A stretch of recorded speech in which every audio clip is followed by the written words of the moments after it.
Good morning, children.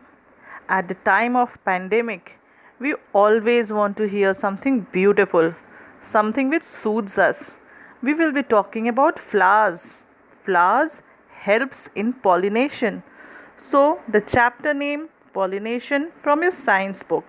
You must have understood by now that pollination is a process which takes place inside a flower. So, pollination actually is the process where a pollen grain, a very small grain, pollen grain, are transferred from the male part to the female part of a flower. And then what happens, There's a formation of seed and fruits. So, children, the fruits that you eat is the result of pollination. Isn't it very beautiful? Now we should know that flowers are actually the most beautiful and brightly colored part of the plant. It can be sweet smelling or it may not be sweet smelling.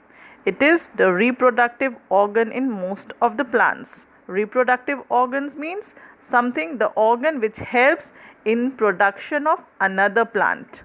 Number 4, it helps in the formation of seeds and fruits. As I told you, the sweet mangoes, watermelon, and the other fruits that you eat is the result of pollination. So imagine how important the process of pollination is.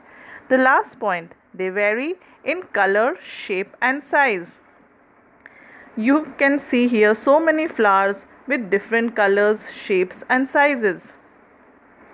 Here is the part of a flower. The flower has got different parts. The most important, the colored part is the petal, okay, and the receptacle is the lower part where the four volts holds. Now, children, apart from petal and receptacle, on the right side you can see anther. Can you see the yellow part, anther? Yes, that is where the pollen grains are. And filament is the long tube. So, anther is very important. Why? Because it has got the pollen grains. On the left side, you can see stigma. So the name suggests it is very sticky in nature. Anything, if you touch it, it gets stick. So the pollen grain from the anther comes and gets stick to the stigma and moves down to the style, as you can see the green tube, and it moves down to the ovary. Now this is the female part where fertilization takes place. Stamen and pistil. Stamen actually are the male part of a flower, and on the other side, carpel or the pistil is the female part of a flower.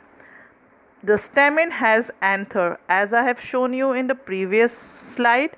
Anther has pollen grains, and the tube-like structure is filament. The pollen grains from the anther moves to the stigma, and it moves down to style, and then it enters the ovary wall and finally to the ovule, where they fertilizes and a seed is formed. I hope I am very clear with stamen and pistil.